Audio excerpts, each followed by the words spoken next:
Let's get it started. Let's get it started in here. Let's get it started.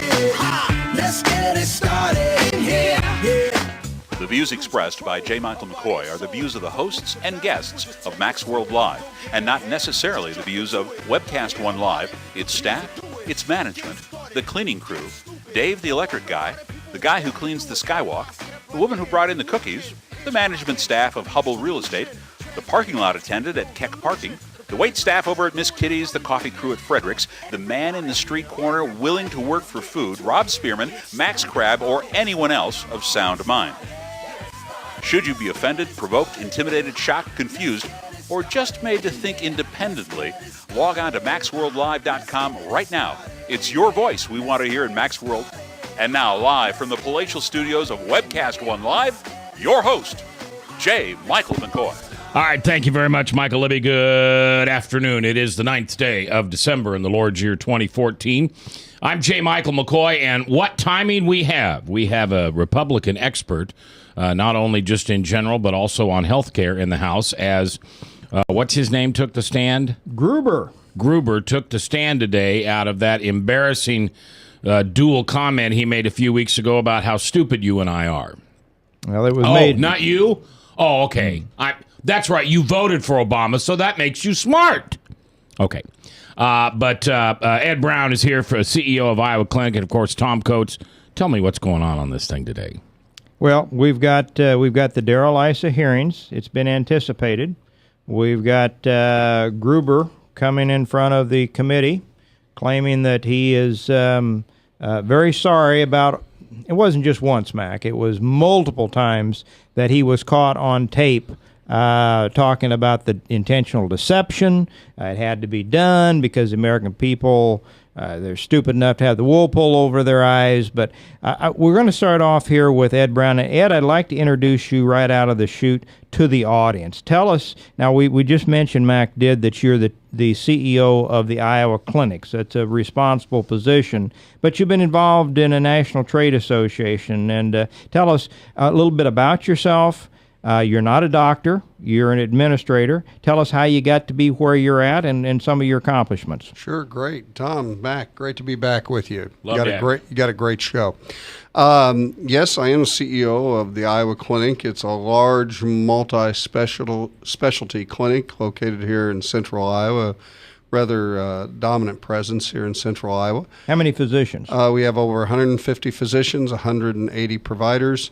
We take care of about 600,000 patients a year come through our doors. Therefore, we have an impact on what goes on in healthcare here.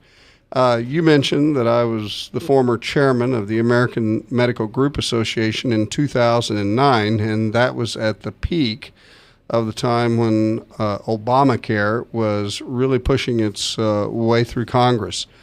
I take a great deal of pride of being the past chair of the American Medical Group Association, known as AMGA, and or AMGA, and that represents the most prestigious multi-specialty physician groups or integrated health systems in the United States. Among them, the Mayo Clinic, Cleveland Clinic, Geisinger, and many of the representatives of such reputable institutions sit on the board of AMGA. At the time that we were debating this, Mayo Clinic, Cleveland Clinic, and Geisinger, all three of them were on the board with myself and me serving as the chair. We were a group that leaned towards not supporting the Affordable Care Act, but there were those among us who did, because they thought, as it related to the greater public need and covering additional lives for health care, that it would be a good thing. Cleveland Clinic, for which the president showed up and did a couple of press conferences at the Cleveland Clinic, was among those supporters, as well as Geisinger. Mayo Clinic and ourselves were in opposition. The president held his kickoff for the Affordable Care Act at Cleveland Clinic. And Toby Cosgrove, the CEO and chairman of Cleveland Clinic, was one of his advocates. Were they wearing their white coats standing behind him? They were wearing all their white coats, standing right behind him, patting him on the back. What's interesting about that is Dr. Cosgrove has now come out in opposition of the Affordable Care Act, and actually he did that about a year and a half ago. When he originally came out, there was a press release about it. It made the press, not a press release by the Cleveland Clinic, but by outside organizations, and the White House quickly intervened, and the Cleveland Clinic rescinded their comments about they just had concerns about the Affordable Care Act. But since then, those concerns have come to outright opposition of it. And Dr. Cosgrove was recently on Meet the Press and expressed his concerns, said that something needed to be done to change where the Affordable Care Act was today. He didn't come out on Meet the Press and say it needed to be repealed, but I know him personally, and I know some of the people who are talking to him, and while he's being cautious with his words, I would come out and say repealing it would be ideal, but we got to do something soon, or we're going to find ourselves in a terrible quagmire. Tell me what areas of the impending reality that is the Obamacare versus the proposed, promised thing that, again, some of the things were promised were reduction of premiums. You can keep your doctor. We know those to be not only falsehoods, but outright lies now. And we'll get to Gruber in a minute. But tell me what areas of concerns they have now with the reality coming at them versus the promise of what Obamacare once was. Where's the difference? Well, there's several things. One, you alluded to the cost of this. Cost has just become outrageous. The benefits are not even closely living up to the level of benefits people had in the private sector at the time before this started. They have deferred people having to make selections as far as insurance companies moving into these exchanges, but those deferments go away. And at some point, these insurance companies will be left with no choice but to roll these private insurance coverage into the plan. And when that happens, we're going to see a flood of people who have good quality health insurance today, frankly, getting something second class or second rate with less benefits, that's going to cost them more. And that's just the tipping of the iceberg here in terms of a reality that, and frankly, many of these people on these health policies are now realizing the benefits are so deplorable, especially in the lower level plans. It's forcing people into bankruptcy. It's forcing organizations like ours to ask the question, look, if you don't have the money to prepay us on deductibles, on co-insurance, we may not be able to afford to provide you that care. We're worse off now in terms of health care benefit coverage than what we ever were before the act was put in place. All right, let's talk about for a minute why this is happening. We're talking, Ed, I believe, about a cost shifting here. It will eventually cost many of us, the majority in this country, more and will get less, is what you had just in essence said. Absolutely. There are some in our society that perhaps didn't have full access. Now, I know emergency care is mandated, but perhaps did not have access to some of the opportunities within the medical field. Presumably, some of those people are going to have access, although it's debatable on how many. But is this the dumbing down of the majority to try to gain access for the minority, which some people argue should have been dealt with flat out, straight out, rather than dumbing down the care for everyone, perhaps a separate program to target the few millions that didn't have access prior? What's your thought on that? Tom, I couldn't articulate it any better. That's exactly what happened in this deal. We had great health care coverage in the United States for a super majority of Americans. And yes, there were people that were without coverage. There were things that needed to be addressed, like pre-existing conditions. The kids that were in college, their access to health care benefits. There were a lot of things that could have been tweaked about what needed to be done within the existing system. But the fact is, they broadened the coverage benefits and actually mandated a shift of healthy Americans into these exchanges in order to cover those people who didn't have care. And they put penalties in place to, and I said didn't have care, didn't have insurance. Everyone had care. And they put penalties in place, presuming that these people would go out and seek coverage if it was available through subsidies and supports. But the reality of it all is very, very few people do you hear about stories out there where their insurance has really become more affordable. Yes, the most poor of the poor, that may be the case. But for majority of Americans who've had to shift in these exchanges, it's just become more expensive. How, Ed, from a strictly insurance standpoint, this is supposed to be an insurance product, how can you guarantee full access for pre-existing conditions into an insurance program and not charge them more? It's kind of like a guy that comes up, knocks on the insurance agent's door and says, I want to insure my house. He says, okay. So now at this point it's on fire, but I want to get decent coverage for my home and its contents. If this pre-existing thing, and I know for some people it's a bugaboo, but if it should not be handled through a private insurance, in my judgment. You shouldn't be able to force an insurance company to insure somebody that they know where they're going to have a significant risk, and force them also not to be able to charge a premium that's commensurate with that risk. That's not an insurance company. That's a welfare entity. Maybe it's the government's responsibility in some instances, although you and I are conservative, so we would argue about a limited aspect of government. But if that's such a big deal, that's one of those things that should have been targeted separately. Most people, I think, in an opinion poll, would agree that something should be done about pre-existing condition. You could have taken those concerns off the table, dealt with them directly, and left, as you say, the supermajority of Americans the heck alone. Mm-hmm. I don't think, Tom, that you can take the pre-existing condition question and not expect people to have to pay a little bit more.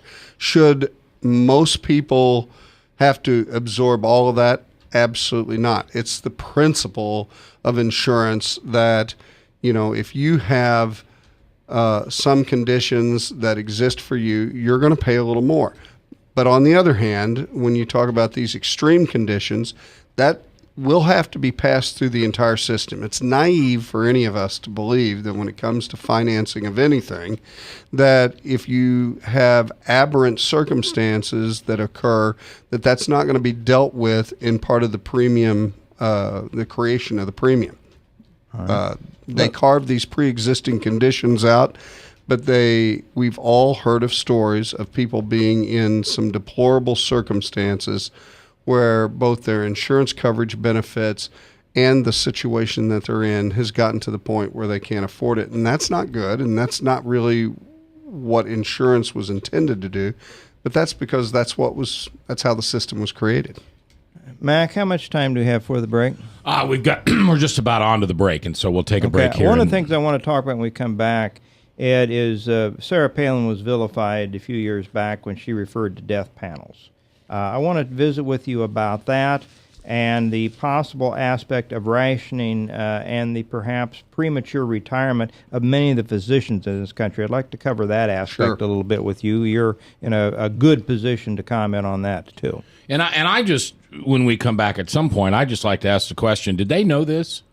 Did the Obama administration, did Nancy Pelosi, did Feinstein, did all these people know that this was a travesty and that it would end up the way it did?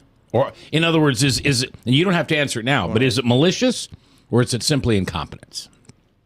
Ed Brown is our guest. He's the CEO of the Iowa Clinic, and we're talking a little politics today. Kay Schruber on the Capitol Hill this day, telling people that he was sorry that he called them stupid and ignorant, and sorry doesn't go very far, And also the CIA report on the terrorists that we supposedly treated improperly, that's now been released by Feinstein. We'll talk about that and more here on The Truth. 99.3.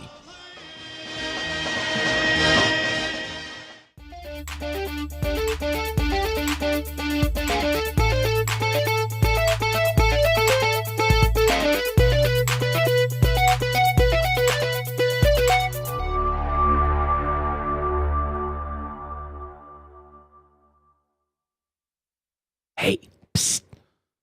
Let me let you in on a little secret. You ready? Always try to do business with people, not places. Especially if you seek honest Christian business people. And when it comes to my car, I really need to trust who's working on it. Now, my family is so blessed. A few years ago, we found a family-owned automobile repair shop that operates as a Christian business also. Open, honest, reliable, trustworthy. It's AMCO on Hickman Road in front of Kmart, and it's a family-owned Christian operating business. This family treats your car as if it was their car. Everything from oil changes to transmission repair and everything in between. So the next time you feel the need to be at peace with your choice of who you can trust with your car, give AMCO on Hickman a chance to serve you. And tell them Max sent you.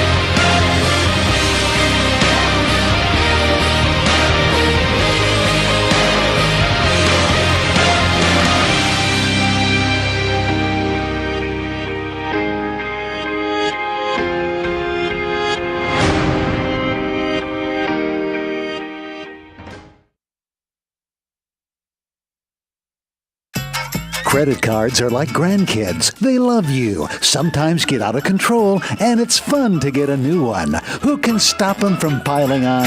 Hi, I'm Tom Coates with Consumer Credit of Des Moines. At the end of the day, you can return the grandkids, but you're stuck paying off bad credit card debt. We'll help you put the fun back into using credit cards responsibly. Right, kids? Yeah! If you need help getting credit cards off your back, call Consumer Credit of Des Moines.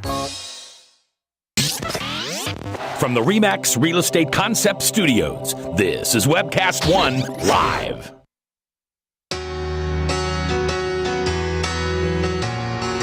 All right, we're back. View from the Pew on a Tuesday, the 9th day of December.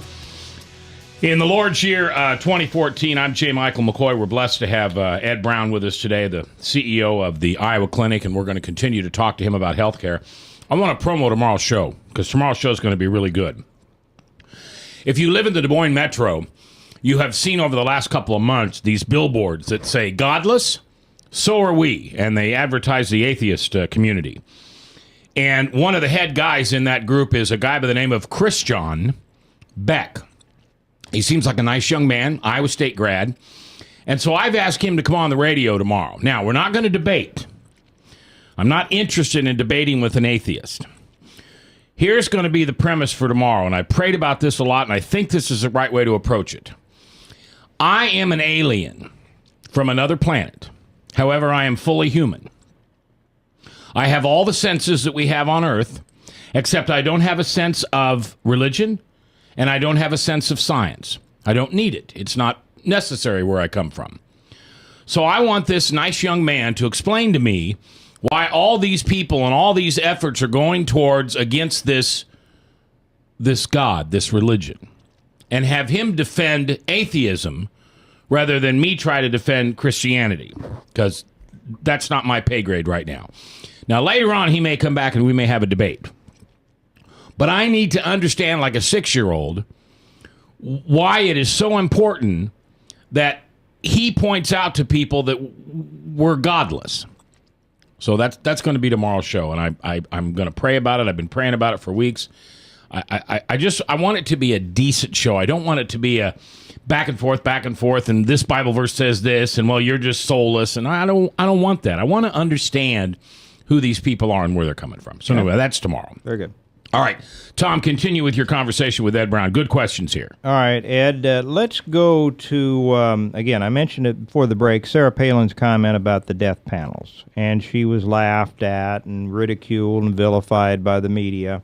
In the final analysis, isn't there going to have to be some board that arbitrates and says if they go eventually transfer to the one-payer government-run health care, which I think some of the more candid liberals, even Obama made comments that this is the ultimate plan. We can't get there in one fell swoop. This is a step towards it. I think our own Senator Harkin made comments similar to that. In the final analysis, then the control from cradle to grave, resides within the hands of the government bureaucrats. I say elected officials, but it's oftentimes more the bureaucrats that are. There's nothing, what was it Reagan said about federal bureaucracy? It's the closest thing to eternal life that we have on this planet. That it's going to reside in their hands, and to have that kind of control is the dream of these statists, of these socialists, where they want the government in control of your life, and that's what many of us fear more than anything, is the kind of control that they have. The death panels that we talked about, rationing, because what I'm hearing, Ed, is that many of the doctors that otherwise would have continued to practice medicine for a number of years are looking for the exit now. What can you give us your thoughts on my general statement, but in the exodus of maybe many of our good doctors in all areas of practice leaving our field of medicine and forcing a rationing on the population? Sure, you've covered a lot of territory there, Tom. I believe that when the Affordable Care Act was written, when Nancy Pelosi said, well, we have to pass this right away before people have an opportunity to read it, they laughed her off as if she had made a verbal flaw in what she intended to say. But I think those were absolutely true words on her part, because if we did get into the weeds, no rational person would have said this was a good thing, unless they were putting something together that was meant to be an interim solution. And many of us have said that this is so nonsensical here that it was simply a step towards eventually wanting to nationalize healthcare in general, and that the chaos that would ensue along with this would have people screaming in the streets to say, oh, let's just throw our hands up in the air and, fine, let's be done with it. Let's come up with a single nationalized healthcare system. But you've also touched on a point that most people don't understand. We deal with CMS and the regulators at CMS on a daily basis. And the rules that they set are the rules by which we have to live by with our senior citizens in terms of benefit coverage and how we are going to deliver the care and what we are going to submit in terms of data to the federal government. And that is not done simply in a soft-handed way. That's done economically leveraging providers to give them what they need and what they want. It is that bureaucracy that will only get worse should we nationalize the system. They will set up rules to minimize exposure to the most critically ill when there will be viewed. Some people will have to make decisions about, is this a good investment on our return of federal dollars to improve or do something about this individual's health. If you're got a 90-year-old man, he's got all these other problems. Do you really put a six-figure surgical procedure? Are you going to invest that in him? Absolutely. When the resources are limited. It'd be one thing if the resources were absolutely unlimited in supply and cost and so forth, but they're never unlimited, and you do have to at some point make choices. You're absolutely right on. I have a friend of mine, 83 years old, ended up needing bilateral knee replacement. Now, under a system of nationalized health care, my speculation would be is you're going to have to tough that out, buddy. We're not going to cover that. And if he has the resources to pay for that himself and he can go out in the open market and do that, Can he, in the final analysis? Well, that's a great question. We had Canadians coming down here in mass exodus that could afford a procedure that was not available, either an MRI that simply wasn't in their area or a procedure that the government was not going to pay for, and they had an alternative to come to this country. If we shut it off and our government controls it like Canada does, where do our people go?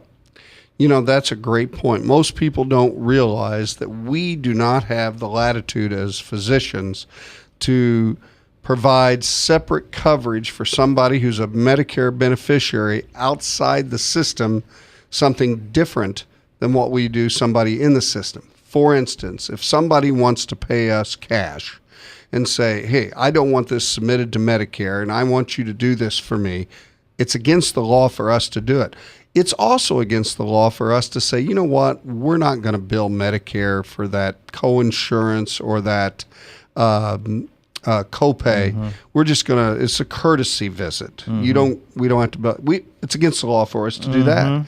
That becomes the level of absurdity that could basically evolve into all the rest of health insurance should we nationalize healthcare. In fact, I don't think it could. It will lead to that. You're talking about two different classes of people, and in their class, in their world, you can't have, just because you can afford it doesn't mean you can obtain it. And that would put you on an elevated status to their constituency, and therefore they're going to have to remove that, in my judgment. That's exactly the case. They want to normalize everybody as an equal. Dumb them down, like we said in the first segment. Well, economically, it doesn't matter what you bring to the table. You're all the same, treated all the same. That's just the way it is. And since you can't elevate everybody to the higher plane, you have to bring everybody down. Everybody else down. Everybody has to come down to the lower common denominator.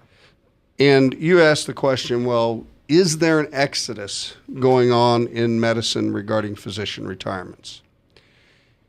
There is, because an exasperation of the requirements within the Affordable Care Act. We're all beginning to transition towards electronic records.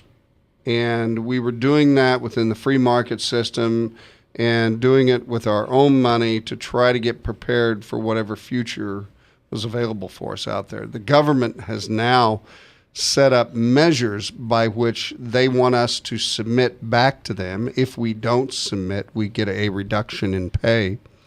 And these requirements, they ask, require us basically to point and click multiple times through the course of a routine visit in order that we meet all the requirements associated with.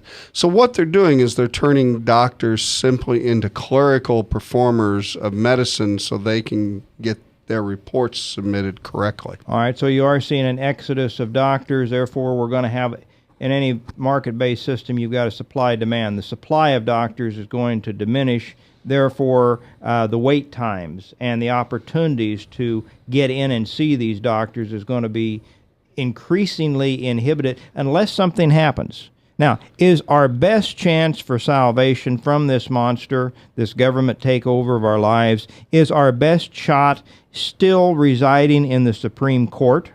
One of the things, Ed, that we haven't talked about yet is that the Affordable Care Act was intentionally written that the subsidies that they have given out to the majority of the 8-9 million that have signed up ostensibly for the Affordable Care Act comes from majority of states didn't set up exchanges. And the Affordable Care Act is written so that you cannot give subsidies to states that don't set up their own exchanges. What's going to happen if the Supreme Court, and they are going to hear it at some point, happens to hear this and sees clearly this is a violation of the way the law was written? Is that our salvation, or do you see something else, some other white knight coming in on a big horse to save us from this thing? Boy, that's a great question. I thought the Supreme Court would have ruled differently the first time around. Ditto. And they didn't, but which leads me to some feelings of skepticism about how they Or will is this a mulligan for them?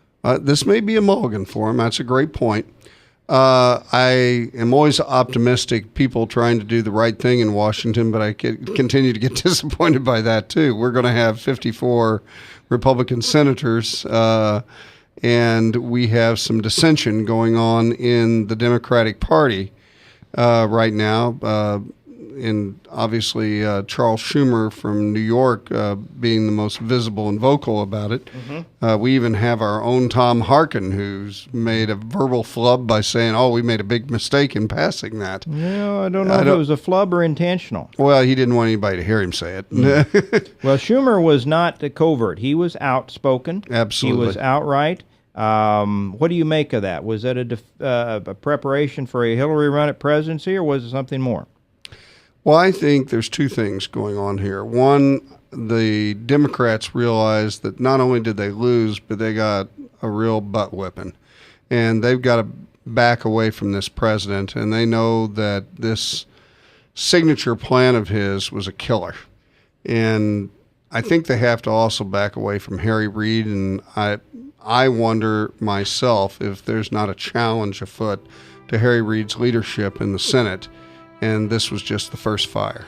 Ed Brown is here, excuse me, CEO of Iowa Clinic, and Tom Coates. We're going to continue to talk about the Affordable Care Act and also the release today of the torture that we've done as a country against 116 prisoners. That's coming next on the Truth Network.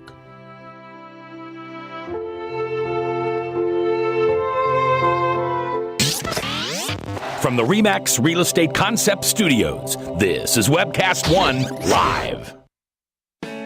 I'm Brian Leach, owner of Service Legends, and my position is Chief Talent Officer. I'm Nicholas Wonderscheid. I am Bernie Hobbs, And I'm the Service Manager. Marketing Director and Client Relations Manager.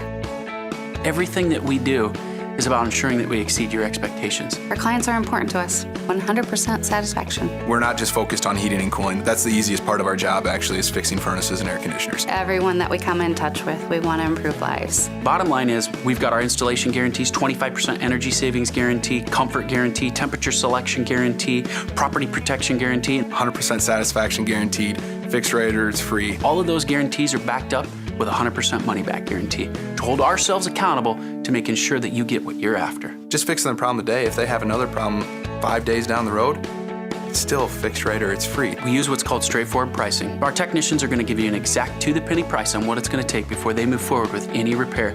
That way you know what to expect. It's the same price every day. No surprises.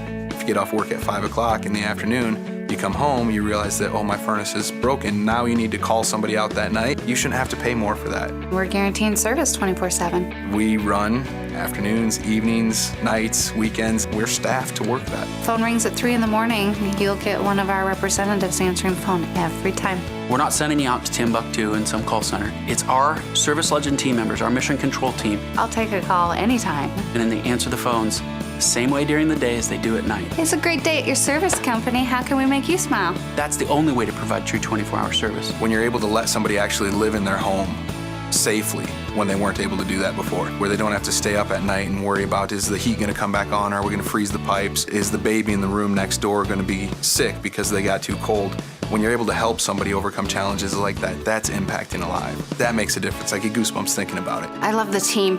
I love the people that I work with. We have fun, but we work hard. I call them my ambassadors of legendary service. If you could just envision what that is, that's who we're sending to your home. They literally will call in, pick up the phone and call and say, hey, I want to talk to your manager. And I get on the phone, they're like, that technician that was at my house was the greatest technician ever. That's cool to me. We want to brighten people's days. Every person that we have going into the house has gone through an extensive background check. Drug testing, We have a very thorough interview process that 1 out of 140 people make it through. If we promise you something, that's what you're going to get, no matter what. We're here when you need us to protect the safety and comfort of your family.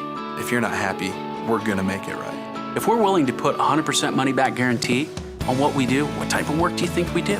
Give us a call. We're there for you 24/7, 365 days a year. Enough said.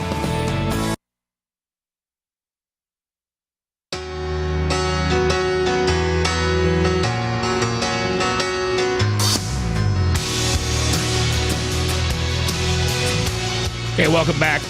22 minutes before the top of the hour on this 9th day of December in the Lord's year 2014. I'm J. Michael McCoy. View from the pew today. Ed Brown, our guest, the CEO of the Iowa Clinic, but very much a respected voice in the community of politics in the Affordable Care Act and other areas. And we're kind of having a time talking about that.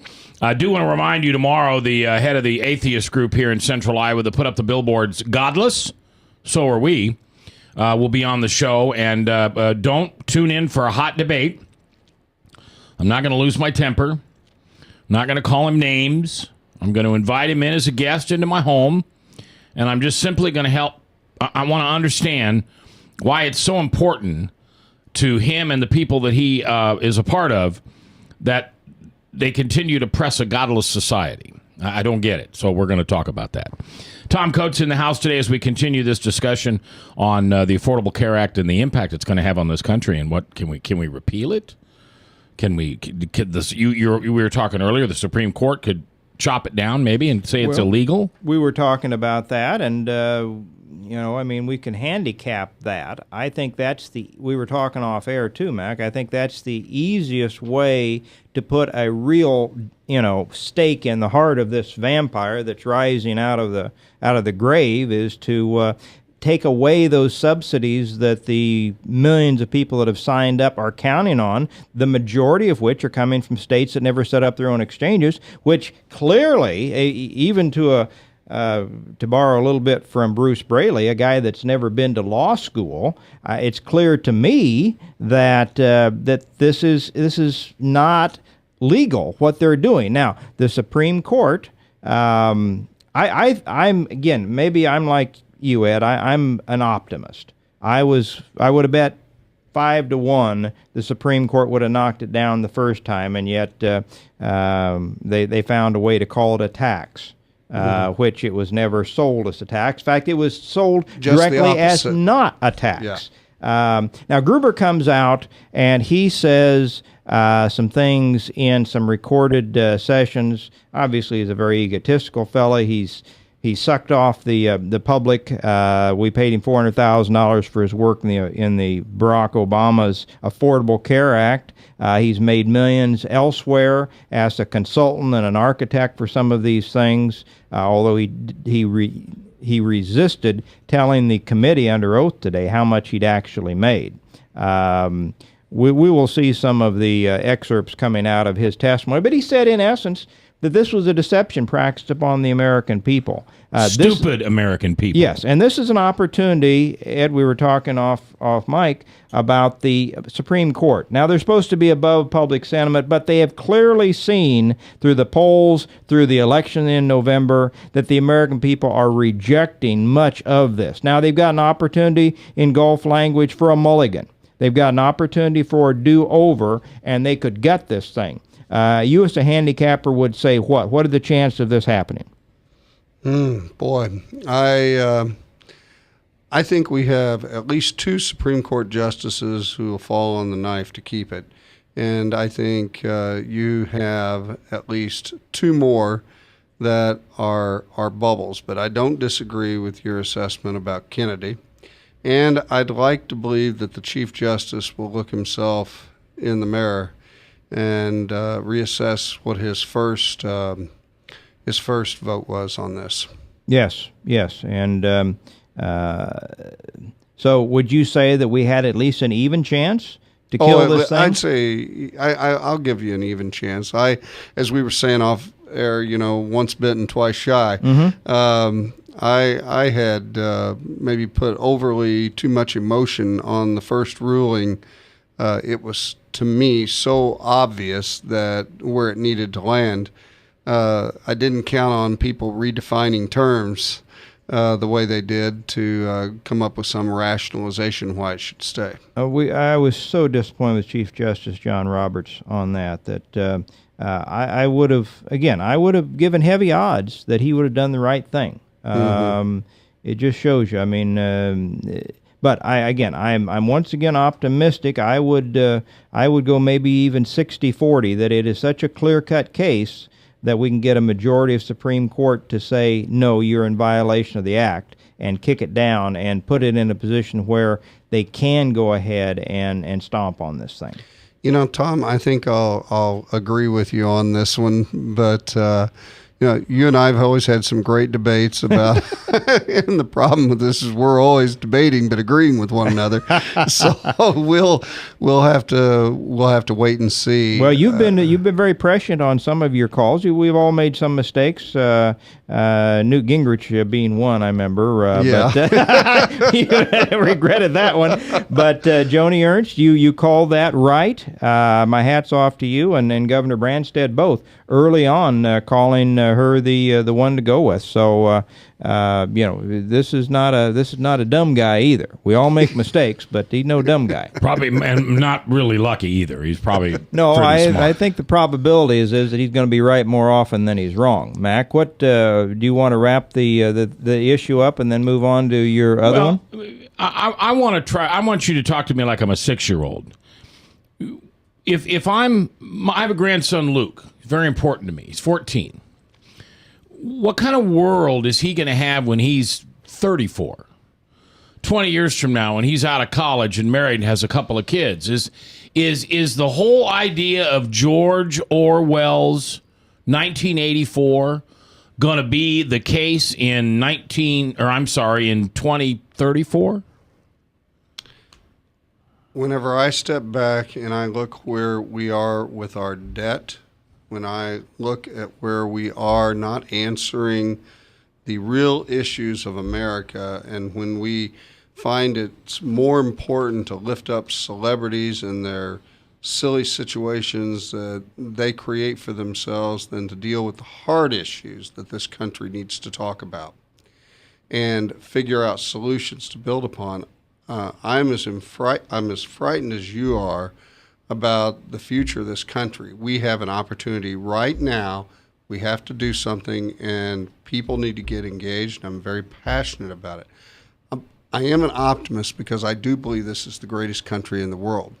But we've seen great civilization squandered out of foolishness. Absolutely. And we're kind of at that point. We're 240 years old, basically. Yeah. And this is about the time that a lot of countries have faltered and fallen away. Absolutely. And my concern is, and I've got a very, very wonderful person in my life that I love very much that is a retired judge and very liberal, but yet very smart. And she says the biggest concern that my grandkids and their kids have better start worrying about is a loss of privacy. And one of the big ways they're going to do it is right through the healthcare system. And we will no longer be able to... We'll walk into the doctor, and they'll already know what the problem is with us. And if they don't want to treat us anymore, they'll make a law that they don't have to treat us anymore. And before you know it, euthanasia is on the doorstep. Well, you don't have to comment. I'm just... privacy, I can appreciate maybe a concern. I don't think it ranks up there as my greatest and larger concern. When we will have a world that will be with a lack of enough water, when we have a world that will be for lack of enough food. Those are big issues. We can tackle those issues in this country. We talk about energy. We have a plethora of energy already within science that we can reach. Do we need to manage things better and manage them different? Sure. No problem with that. But privacy, I can appreciate privacy being important to all of us, but we got to get down to the basic needs that we got to take care for life itself. Well, we just crossed the threshold of $18 trillion national debt. That does not cover when you're talking about unfunded mandates for Social Security, Medicare, Medicaid, and now if the Affordable Care Act, Obamacare, stays with us, I've seen some estimates, guys, that we could be looking at $100 trillion in unfunded debt. That's $300,000 for a man, woman, child in this country. That's amazing. All right, we'll take our last break. When we come back, Ed Brown, CEO of the Iowa Clinic. I want to talk a little bit about what's going on in this country, how we just sold out our entire military personnel around the world to admitted that we had tortured 116 people. You've got to be kidding me. It's coming up. From the RE/MAX Real Estate Concept Studios, this is Webcast One Live. Credit cards are like grandkids. They love you, sometimes get out of control, and it's fun to get a new one. Who can stop them from piling on? Hi, I'm Tom Coates with Consumer Credit of Des Moines. At the end of the day, you can give these grandkids back, but you're stuck paying off bad credit card debt. We can help you put the fun back into using credit cards responsibly. Right, kids? Yeah! If you need help getting credit cards off your back, call Consumer Credit of Des Moines. Hey, psst. Let me let you in on a little secret. You ready? Always try to do business with people, not places. Especially if you seek honest Christian business people. And when it comes to my car, I really need to trust who's working on it. Now, my family is so blessed. A few years ago, we found a family-owned automobile repair shop that operates as a Christian business also. Open, honest, reliable, trustworthy. It's AMCO on Hickman Road in front of Kmart, and it's a family-owned Christian operating business. This family treats your car as if it was their car. Everything from oil changes to transmission repair and everything in between. So the next time you feel the need to be at peace with your choice of who you can trust with your car, give AMCO on Hickman a chance to serve you. And tell them Max sent you.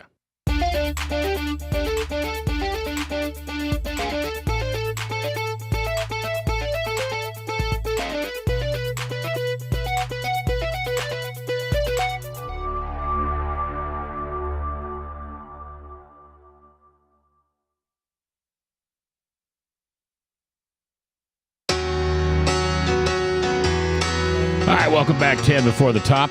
Top of the hour is, of course, Salem Radio Network News here on the Truth Network, 99.3. And then, of course, we have Michael Mudloff from Westkirk Presbyterian Church. Today, the committee in the Senate, who's about to lose control, has released a 6,000-page document that basically says for the last 20 years, including some of the time in the Obama administration, but the Obama administration is saying they didn't direct it. It was just a carryover. Not my fault. Buck doesn't stop here, Mr. Obama. That our United States military and CIA purposely and viciously tortured, that's the word, put it in air quotes, tortured 116 suspected terrorists. Some that have never been charged, some that have never been tried. And the question now goes around the world. Every single embassy in this world, every single military base that we have in this world is on high alert. We, the United States of America, and the Democratic Party have just handed over a flaming Molotov cocktail. And it has left the hands of terrorists around the world, including ISIS, and is about to splatter all over your front door. Why? What's the reason for it? Well, Joe Biden came out and said that it is America's job to be transparent. And he used that word. He used that word, transparent, to the rest of the world, that we will be held accountable for our actions. I don't know. I think Mr. Biden has just redefined the term hypocrisy. when he promises that we will be transparent. Feinstein came out and said it is our job as the world's policeman to make sure that our soldiers in arms as well as our allies know that we're willing to make a mistake. Now, I heard the most interesting comment on talk radio today, and of course that's where you find all the truth. Why did Feinstein do this? Why did her husband has made millions and millions of dollars off the back of government contracts through the military. Why would Feinstein do this? Well, remember that she was caught in that spying when the Obama administration was caught listening in and spying on other people. And this caller thought that maybe the Obama administration had something on Feinstein. Well, no, that's interesting speculation. I will tell you this. I will regurgitate a piece I heard on Fox News this morning. A labeled expert, someone that was intimately involved in the details of this report for the last quite a few years, said that at one point all but one Republican was on board with the release and the putting together of this report. Once they saw that it was Democrat staffers that were putting this together selectively, not interviewing any of the participants that were involved, and selectively ignoring areas that they wanted to ignore, they've all pulled out. It was strictly a Democrat move now to put this out. And I think that tells you it's the same kind of reporting as we've had recently on a couple of these alleged rapes. Don't get in the way of my narrative, or the racial issue down in Ferguson. You know, hands up, don't shoot. Don't let facts get in the way of my narrative. And I think that's what we've got here, Mac. We've got the agenda of the anti-military, anti-war types that so much reside in the Democratic Party, wanting to find a way to vilify our intelligence, to neuter us, the same way Obama goes over and grovels at the feet of the Ayatollahs in Iran, at the feet of the Chinese, at the feet of Putin in Russia, trying to, if he could, he would take away all of our nuclear weapons. He would do away with our military ability to be the number one superpower, because, guys, that's not fair. It's not fair that America has this kind of a distinct advantage over the rest of the world, just as we're trying to dumb down everybody into the same rotten health care that they think we all ought to be in. It's not fair that we have a preeminent position in intelligence and military either. Mm-hmm. One has to ask the question, is he really upholding the oath of the presidency? No, not at all. No, this is the Trojan horse of the 21st century. I would agree. This is not Ed Brown's opinion. This is mine. This is not Tom Coates' opinion. This is mine. This is not the opinion of Chris Roloff or Mike Carbone or Stu Epperson that own this network. This is my opinion and my opinion only. And maybe this recording will go someplace on a cloud or on a CD or a DVD or whatever they can play back in 50 years after I'm dead and gone. Barack Obama favors the Muslim world. And this president will be looked at as the Trojan horse. A man who is born to a white woman, which usually is where you take your race identity, but he calls himself black. A man whose educational records are sealed from you and I. A man who promised everything and delivered nothing like that. This man is going to go on after this presidency, and he's going to be the head of the UN. And just as the Bible talks about, and just as George Orwell talks about, and just as many smart people have talked about, we're going to go into one world order. For those of us that are saved, good news, we're going home sooner. For those people who would like to make sure our grandchildren have an opportunity to have their kids and their kids have their kids, this is a disaster. And no, you can see on the film, I don't have a tinfoil hat on. This man is the Trojan horse. He has torn down America. He is handing it over to our enemies. And Americans are embarrassed. Our pride has been smashed. We feel guilty. The minorities of our country are taking over with violence and rioting and lies. And who's being put down? the authority, the only people we can count on. First, it's the authority on the streets, and now today with the CIA deal, it's the military. Who's going to be the good guy left standing?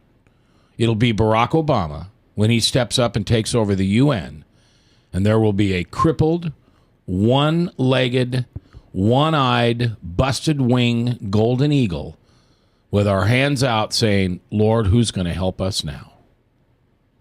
I think that's where we're heading. You want to comment on that? You don't have to. I think it's a sad state of affairs, what this country has found itself in. Do I think he's the Antichrist? I didn't say that. I know that, but I'm gonna take it there. Okay. I think it's hard for me to understand why the people of this country don't see the obvious of what he has done in the last 6 years as president. It's hard for me to understand why, when he has an opportunity to bring the people of this country together, that he's not stepping out, doing what he can to build race relations as to something better. Yeah. Ed Brown's been our guest. Tom Coates is here until you and I see each other tomorrow. Take care. Pray for your enemies. Pray for your friends. And be just like Jesus. See you tomorrow.